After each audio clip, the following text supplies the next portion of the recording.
Supply side, trickling down economics. So right off the bat, if you're already into that sort of thing, you're going to stick around. If you're not, I guess you've already left. Or maybe you'll stick around anyway to learn something new. Who knows?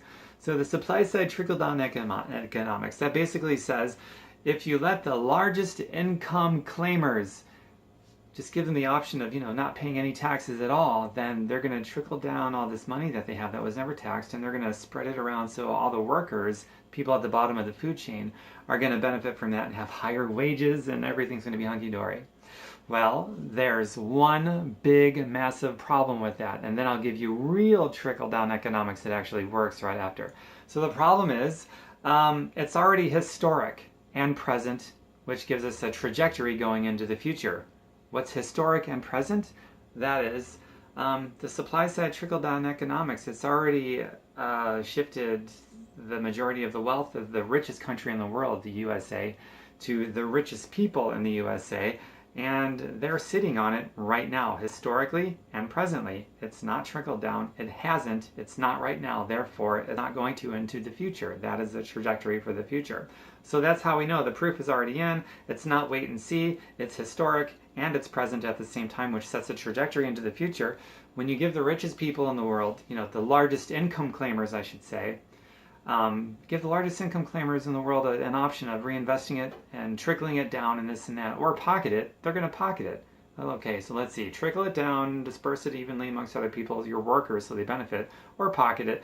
It's up to you. It's not a law that you have to do anything. You can do whatever you want. Trickle it down or pocket it. They pocket it. Each and every time they pocket it. Now, I'm not going to blame them for doing that. I'll blame them for buying politicians in a legalized system of bribery, but that's another blog for another day. So they pocket it. Okay, so that makes sense. So here's the solution. Here's the real trickle-down economics. It happened when America really was great. Do you want to make America great again, as it was in the 50s and the 1960s, when America was economically really great, when we had the largest middle-class explosion that the world has ever seen, and to this day, we've never seen a middle class as strong as back then, an economy that worked for everybody. You want to know one massive variable to that? It was a tax rate of as high as 93%. Since then, it's gone down, down, down, and for a while now, it's dropped to the mid-upper 30s, like between 36 and 39%, and it goes back and forth depending on who the president is. So that's a far cry from 93%, and the idea is we'll just drop taxes so low to the largest income claimers, the ones that claim the largest amount of income, because we're just going to trust them that they're going to take all that tax savings and disperse it amongst all their workers so everybody has a handsome wage and the country just rolls along and we have a booming middle class. Well, like I said, give those people the option of, either you can pocket it or on your own will trickle it down. It's up to you. They're going to pocket it because it's historic and it's present, and it sets the trajectory into the future to be the same. So in the 1950s and 60s, with tax rates as high as 93% for the largest of income claimers, guess what? Nobody positioned themselves to be in that tax bracket to pay a 93% tax rate. They trickled it down because what the government was saying was, if you're going to do really well, great. We want you to do well. We incentivize it in the tax code, but once you're doing really well, you are either going to lose most of it to the government in the form of taxes at 93%, or you can keep it in the form of various business equities if you reinvest it back into the country. And what that translates to is all those guys and girls, probably back then mostly guys, that were doing really well, they reinvested it back. They kept their money by reinvesting it back into the economy. And when that happened, that equated to jobs, but high quality, high paying jobs. These are back in the days where you could have a family of 4 or 5 or whatever, and there's one person working, typically the guy back then, like the daddy, and just that one income alone was enough for the rest of the family to stay home. They had a savings account. They could go on vacation 2, 3, 4 weeks out of the year and still have a savings account, and they were comfortable and they could buy things, and because they bought things that helped the economy and so on and so forth. So that's a high quality job. So since then, anytime there's been job creation, those jobs that are created, including today, These are poverty level, low quality jobs. These people are not being paid enough money to afford living. So who has to make up that gap so that they can afford to live? Taxpayer money. So then they're on welfare, food stamps, and so forth, which I'm fine with that. They're working hard. They should be able to afford the cost. If you're working hard, you should be able to afford the cost of living. So I'm fine with making up that gap. That gap shouldn't be there in the first place. That's my point of this video. But that gap is there. So in the past 30 or 40 years, whenever there's a job growth, that job growth is contributing to the national deficit because that gap has to be made up for with taxpayer money because those jobs are low quality jobs that is not affording the workers the cost of living. So these foolish presidents that brag about, oh, there's a job growth under my administration, whether it doesn't matter who the president is, they're not being honest with you. They're telling you an anecdotal microcosm that does not reflect the macrocosm of the entire economic picture.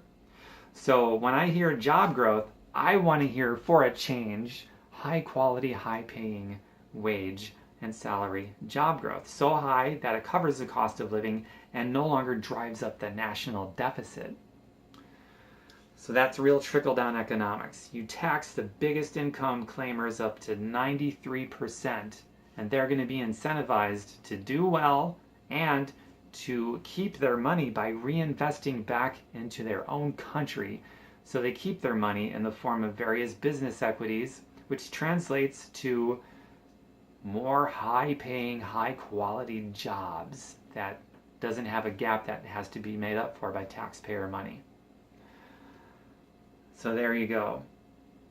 So here's one framing of the argument that is completely false, because this is something they throw out there a lot, and I might paraphrase here, but you might hear things like, you can't penalize the job creator and expect to create more jobs. So what they're saying is if you tax the job creators, they're not going to create the jobs, they're going to take more of them away. That is a framing that is completely false. That doesn't even fit into the equation. It doesn't.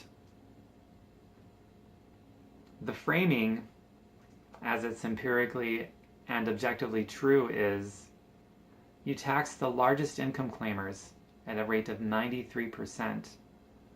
You're not penalizing them. You're incentivizing them to keep their money in the form of business equities by reinvesting it back into the country so they win and you win and the country wins and the government wins in the form of tax revenue from multiple places. Tax revenue not from people paying 93% because they're not going to take that route. They're going to pay low taxes and they're going to make more money while they're paying low taxes, which is only available if you don't have a job. Just so you know. So having a job is still a bad idea in my opinion, but I do believe if you're going to have a job, you're going to work for a living, you should be able to at least afford the cost of living without having a gap made up for in taxpayer money.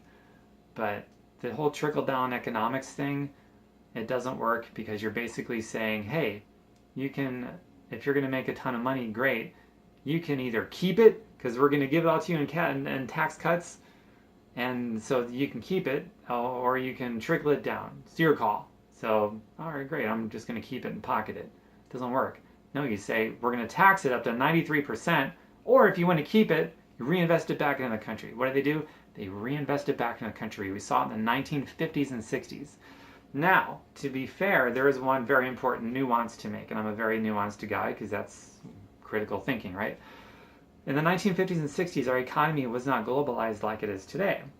And the problem with it being globalized the way that it is right now is it's an uneven playing field. It's much cheaper, say, to make a pair of tennis, a pair of shoes might be $50 to make, where overseas it might cost a nickel.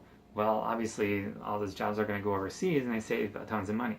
Well, if we had a representative democracy that represented working people, we could introduce one piece of legislation that would fix that for good. So we've got this globalized economy on an unlevel playing field. We can fix that simply by drafting new legislation that says whatever that gap is, that difference in savings that you're making by shipping jobs overseas, we're going to fill in that gap with a tax of exactly what that dollar amount is, and we're going to add 10% on top of that. So ultimately, it's more expensive for every company to ship jobs overseas. Therefore, no company is ever going to ship another job overseas ever again. It's going to stay right here in the United States.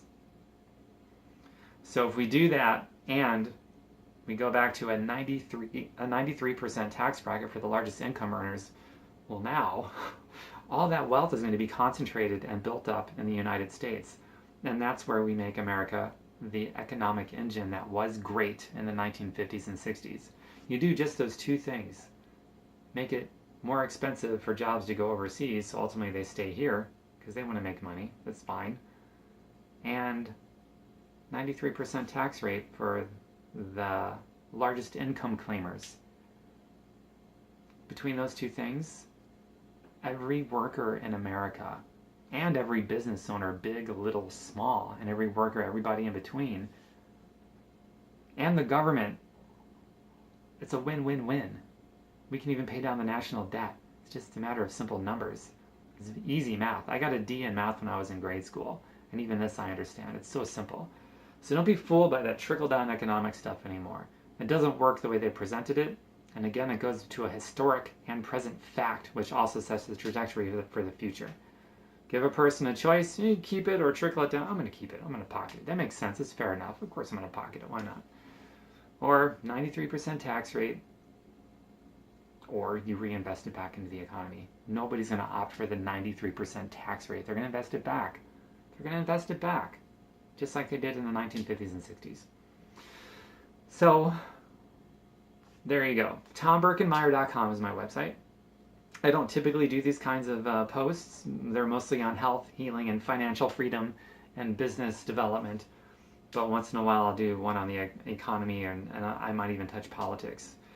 So if you enjoyed this, TomBurkenmeyer.com. I've got tons of stuff over there. Feel free to share this if you got value from this video and looking at supply-side trickle-down economics in a way that maybe you haven't seen before, that makes sense to you, feel free to share it, okay? And if you got some 2 cents, some wisdom you want to share with us, this is a topic matter that unfortunately some people attack other people personally. Don't, as long as you're a mature adult and you want to talk about ideas without attacking people, feel free to leave your comments. It's all good, okay? So bye for now, and I'll see you guys later. Mwah!